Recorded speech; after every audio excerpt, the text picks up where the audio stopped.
Cubo Información.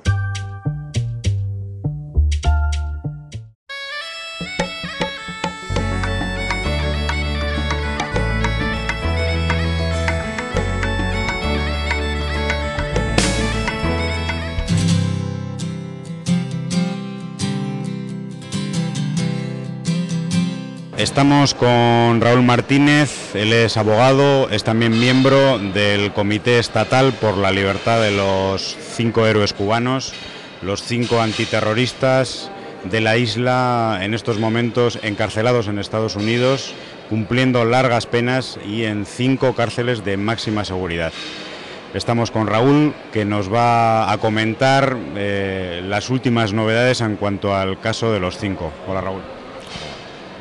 Bueno, el pasado 20 de agosto se celebró una vista en la que las partes tuvieron la posibilidad de exponer nuevamente los argumentos que quedaban pendientes ante un panel de 3 jueces de la Corte de Atlanta.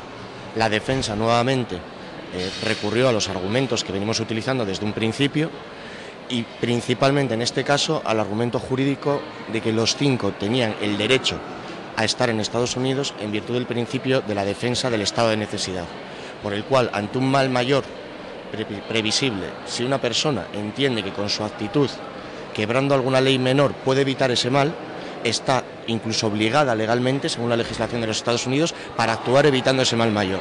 En el caso de los 5 antiterroristas, como bien decías, cubanos, ese mal mayor, como quedó en evidencia a lo largo del proceso, son las miles de muertes provocadas por el terrorismo anticubano organizado desde el sur de la Florida, desde Miami, por organizaciones terroristas paramilitares que actúan con una total y absoluta impunidad desde Miami, que han causado al pueblo cubano más de 2.500 muertos, miles de mutilados, daños económicos irreparables para la población cubana, y se ha probado claramente que las personas que los 5 estaban monitoreando, acreditados terroristas, confesos terroristas como Luis Posada Carriles, responsables alguno de ellos de la voladura, por ejemplo, del avión de Cubana Aviación en Barbados, en el que murieron 76 personas, entre ellas todo el equipo juvenil de esgrima cubano y personas de muchas nacionalidades, participaban en ese tipo de acciones. Los 5 trabajaban para contrarrestar esas acciones. Eso quedó perfectamente expuesto por los abogados de la defensa y la Fiscalía nuevamente tuvo que recurrir a argumentos formales sin presentar prueba ni evidencia alguna de que los 5 practicasen ningún tipo de espionaje. También se centró la defensa en plantear nuevamente la desproporción de las condenas, sobre todo en el caso de Gerardo, que está condenado a 2 cadenas perpetuas. En este caso le condenan por la voladura por parte de los cazas cubanos, de las Fuerzas Armadas cubanas, de 2 avionetas en el año 1996 que ilegalmente sobrevolaban aguas jurisdiccionales cubanas, que habían sido advertidas en múltiples ocasiones de que el Estado cubano, en defensa de su soberanía, no iba a permitir una vez más que sobrevolasen territorio cubano llevando personas terroristas a bordo. Siempre ponemos el mismo ejemplo. Imagínense qué haría el gobierno de los Estados Unidos si una avioneta cubana sobrevuela la Casa Blanca o sobrevuela Nueva York, derribarlo inmediatamente sin aviso ninguno. En este caso, las autoridades cubanas advirtieron y reiteraron que no se violase su espacio aéreo y ante esa nueva violación, pues derribaron las avionetas en un acto de Estado que debería regirse por las normas del derecho internacional público, las normas que rigen las relaciones entre Estados soberanos, nunca condenando a un individuo concreto que no tiene ninguna relación con esa decisión del gobierno cubano, condenándole a esas penas de prisión.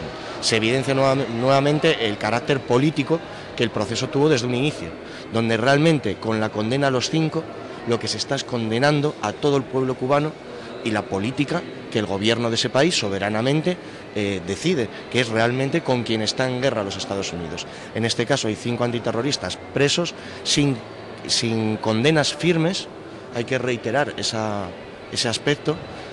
Se han expuesto los argumentos. Ahora mismo no tienen la Corte de Atlanta un plazo para dictar sentencia, para resolver la cuestión.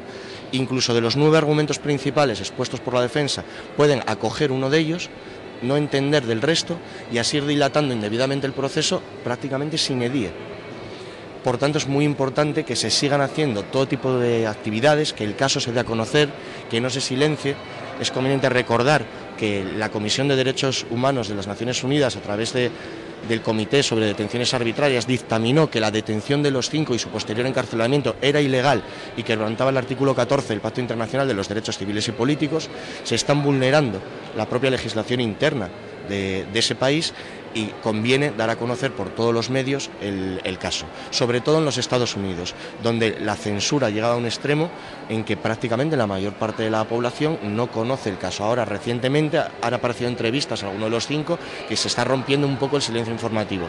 Esperemos que se haga justicia una vez, que apliquen su propia legalidad y que podamos disfrutar la libertad de 5 héroes de la República de Cuba y de todo el mundo. Recordemos que los atentados de esa mafia terrorista de Miami no solo afectan al pueblo cubano y a su gobierno, sino como en el caso de Barbados han muerto personas de multitud de países, e incluso los atentados contra el turismo en Cuba han asesinado recientemente a un turista italiano en el año 97, porque son atentados contra la población civil, ¿no? Mientras libran una guerra contra el terror a escala mundial, violatoria de toda la legislación internacional, de todos los derechos humanos más básicos y esenciales, a la vez encarcelan a auténticos antiterroristas que además con su actividad habían solicitado al FBI que parase el FBI esos atentados. La respuesta del FBI a esa nota diplomática del gobierno cubano es encarcelar a estos 5 héroes y mantenerles en prisiones de máxima seguridad, habiendo pasado cerca de 3 años en celdas de confinamiento que violan, en condiciones realmente infrahumanas. Luego está el caso también de toda la práctica violatoria del derecho en relación a los familiares de los 5, ¿no? ¿Qué nos puedes explicar sobre esto? Efectivamente, como una pena añadida, con cierta crueldad, desde el primer momento se impidió a los familiares acceder al régimen regular de visitas previsto en el propio Reglamento Federal de Prisiones de los Estados Unidos. Y en concreto el ensañamiento es con el caso de René y con el caso de Gerardo, donde se está impidiendo a sus esposas poder verles. En el caso de Adriana, lleva desde el principio sin poder ver a su marido. El argumento que utiliza Estados Unidos, sin presentar ninguna prueba, es que Adriana supone una amenaza para la seguridad nacional de Estados Unidos y por esa vía impiden el acceso al régimen regular de visitas.